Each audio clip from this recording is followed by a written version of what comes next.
Hello. It's the return of Brand Spotlight. We had a little bit time off over summer. Welcome, everybody. Today, I have got the lovely Zoë Duckworth with me, who is actually my PA. Hi, Zoe. Hello. Hello. I'm so excited for this. So excited as well. So, Zoe, do you want to just tell everybody a little bit about you and your business, please, before we kick off? Absolutely. So I run Positive Orange, and we are a virtual assistant service for predominantly neurodivergent business owners and businesses because having ADHD and being a neurodivergent is hard, and we get it. And being just a sparkly, also neurodivergent cheerleader for other business owners and taking the stress out of their lives brings me joy. And she's absolutely fantastic and calms my fizzy brain down, which is Oh, brilliant. Without further ado, we are going to check out your brand. But whilst I'm bringing up the first slide, and it's going to be linked in because that's probably where people find you first, can you tell me a little bit about the name Positive Orange and where that came from? absolutely. So I have dyed my hair every single color under the sun since Aha. I was about 15. And many years ago, probably about 10 years ago, I dyed it orange and then just really felt like me. And when I started my business, I was thinking about what on earth can I call this? And there's just like a running thing, like in my friend circle and in my family, is that I'm endlessly positive. And that's just where it came from because I was like, I'm positive. I am positive orange. You are positive and you are orange, so smash the Yeah, two together. And no, I love it. Thank you. yeah, So yeah, I love it, and it does make you smile. Tell me about how that brand came about. yeah, absolutely. I rebranded at the end of last year because I got to a point in my business where like life, the 2 years prior to that, had just been a lot, and I hadn't marketed myself because I didn't have the energy, emotional or time or any of it, and was just focusing on doing the client work because that paid the bills, that paid my mortgage. I was just quietly like lurking online and doing the do and not putting myself out there, and it got to the point in December 2024 that I realized that at the end of that month, I was going to be invoicing the grand total of £200 that month in my business. Wow. Yeah. And I was like, I basically don't have a business right now. And I'd fallen out of love with what I was doing. I had a lot of imposter syndrome. And I even did that thing where I was like, it's all over.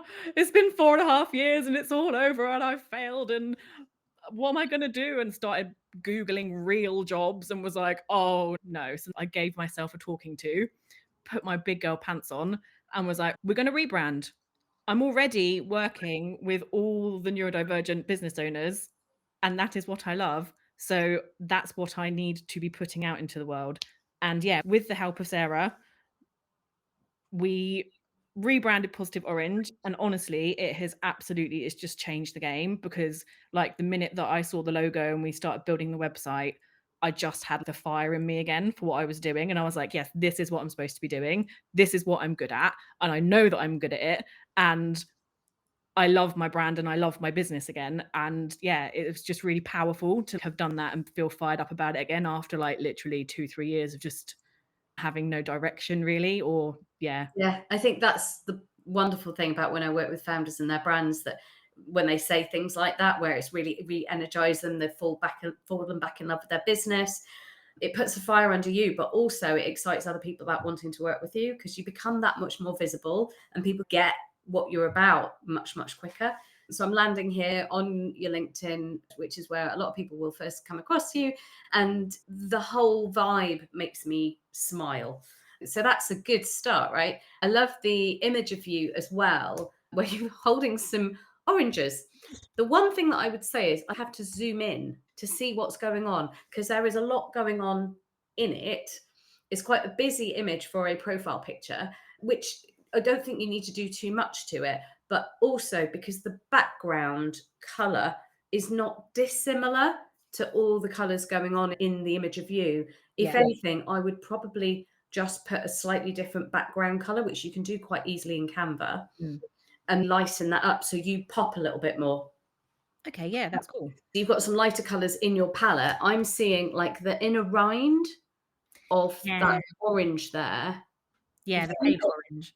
what was that? The paler orange. The paler orange. Sorry, I misheard you and I thought you said I hate orange, and I thought, what a weird thing to say, considering everything we've just said. So that paler orange there, if you put that in there, that would make this pop so much more. The only other thing I would do is probably zoom in a little bit more Mm. so you are bigger. Because when people are scrolling on their phones, your face is teeny tiny. And we want to see more of that. So that would just make that whole thing have a bit more impact. As for the top banner, very zesty, very positive, very fun. Doesn't feel very orange. You've got the orange behind, so maybe you might want to add some more orange elements in it, or even make the background, dare I say it, orange.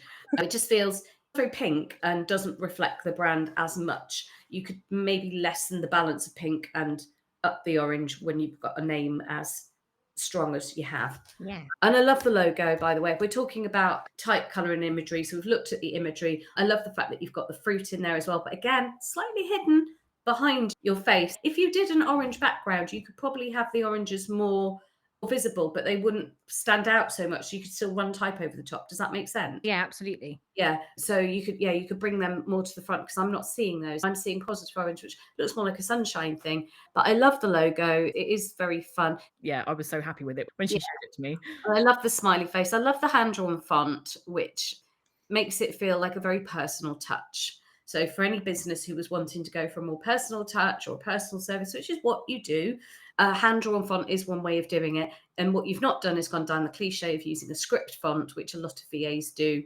because they're feminine and girly and want to feel like a bit glamorous. You've actually gone down a really fun smiley. I love the way that the G goes up like that, and it's making a face. I can see a face in there. So lots of fun there. In terms of the other fonts that you use, a nice mix there of the sans serif font, which is this one, and the serif font. Do you know the difference between the sans serif font and the serif font? No. I'm surprised at the amount of people that don't, actually. So a serif font has these little feet at the end of the letter. Okay, I see. Yes. And a sans serif font doesn't have the feet at the end of the letters. Sans serif font, sans being French for without, S-A-N-S. These are very much more modern, open, friendly. I'm on a level, I'm your friend's fonts, so some brands will use them to feel non-threatening, especially a lot of tech brands. If you think of Xero, the accounting software, they're all lowercase, which is another way of feeling very friendly and on a level. But they've used a sans serif font as well, because they don't want people to feel scared of technology. So it's quite a nice font that you've used there, nice and open. And then this one here adds a little bit of kind of sophistication, if you like. These are more sophisticated fonts. They're a bit more feminine. Now, I do tell the story, but you may not have heard it. So do you know how serifs came about? No, I'd love to know. In the Greek and Roman times, when they were carving letters into rocks, they had to use their chisel, and they carved the base of the letter crossways before they did the upstroke and downstroke, to stop the rock from cracking below. Love that piece of trivia. I know, right? And that's why serifs became serifs. And so they're the more traditional fonts, but they do talk more about organization and kind of professionalism. And so you've got that nice balance there of that openness and friendliness. I'm on your level, and I'm also quite professional. I know what I'm doing. Thank you very much. And then you've also mished up with you've got them all going on here, where you've got the hand-drawn font there. There's a lot going on there that you might not have been aware of, but I love it. I know. So, well done there. So let's have a look at another one. And we're going to your Instagram. Ta-da! I love it. I absolutely love it. It's really colourful. It's really fun. It shows. Can you see it? Yes. Yeah. Brilliant. Because I can see it. Just checking. It shows your personality, which, in the era of personal brand, which we're all in right now, that's brilliant. I love that dress that you're wearing at Victoria's Festival there, top left. It's very sparkly. I think you should wear it more in your posts.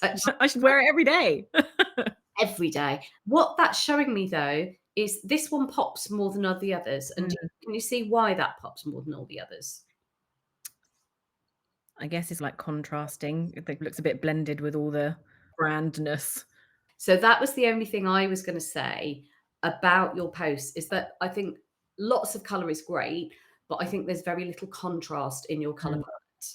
And when you can see there where you've brought in a little bit of yellow and a little bit of white, it brings a bit more zing, Yeah. funnily enough, into, whereas what's going on here, you've got so much colour working for you that you almost don't see the colours. Yeah. It just becomes one big blah. So where you've got these pops, where you put the turquoise in, that kind of works, but there's just not much contrast going on. And I'm really glad you put that photo in there, because actually that shows the contrast. One of the things that I thought might work for your color palette is where you've got the paler orange, is maybe swap that out for a zesty yellow, Okay. maybe with a hint of orange to still keep it in the color. Yeah. It's not going lime, and it still feels part of an orange color palette, but I feel that would lighten up everything, give you a little bit more contrast, like you've got yellows in here. Yeah. And don't be afraid of maybe white, or maybe even a darker. So most color palettes, when I work with a client, I do at least a light, a bright, and a dark, so you've got that contrast. But you've got all brights. Yeah. You've got no light or dark in your palette, which you might not want dark. That's really helpful. So a light, a bright, and a dark is a good start. My brand colours are red, white, and black. So I've got my bright, I've got my dark, and I've got my light. So you can do that on a very simple colour palette. Anybody can. But you've got lots of colours going on, but no contrast. So I think that's just something to bear in mind. And then it just breaks up this feed. But it is very fun. I love your photography. Did you get that done professionally as well? Yes, I did. Yep. Yeah. No, it's really fun, and it really shows your personality. So well done on that too. Thank you. Now we've got just a last skip over to your website. Boom. Now, what's brilliant about everything you're doing, Zoe, is that it's consistent. Woo. The amount of people who have got something going on their LinkedIn, something else going on their Instagram, something else going on their website, and you don't recognize that brand when it shows up. What's brilliant about your brand is wherever it shows up, it is instantly recognizable, because you've kept that vibrant color palette. You've got your face on everything, which is again brilliant. It makes a connection. The amount of times when I go down a founder's website and I'm like, but where are you? And I'm at the bottom where there's a video of me. I want to be greeted by you when you get there. So you're doing that really well. There's not an awful lot I would change about this. I would probably just introduce maybe that lemon, and take some of, because it feels quite samey. So add that little bit of contrast in there.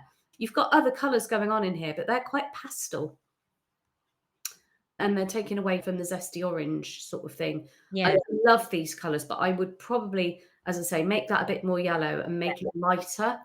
So you've got a bit more contrast between the pink. I think the pink's lovely. I think it's a nice kind of foil to the orange. It's fun and it's girly. The teal's all right. I love it slightly less. I like the brighter teal. Yeah. I'm not sure about it in the pastel so much. I think this feels a bit wishy-washy. Okay. Maybe if you get the yellow in, you could pop the yellow in there instead. Yeah, I'm loving this yellow suggestion. I'm loving it. That would make a big difference to everything. And this could be a sea of yellow. Yeah. Just feels very different in power. Okay. Yeah. That's it, really. I'm being really picky, because actually you've got a really lovely brand. It shows your personality. It stands out. It's different. And Sarah's done a great job. So thank you for coming on today, Zoe. Thank you for having me. It was a really fun session. Thank you. Thank you. And if you like this one, do subscribe my YouTube channel. And if you'd like to be on Brand Spotlight yourself, get in touch. Bye-bye for now. Bye.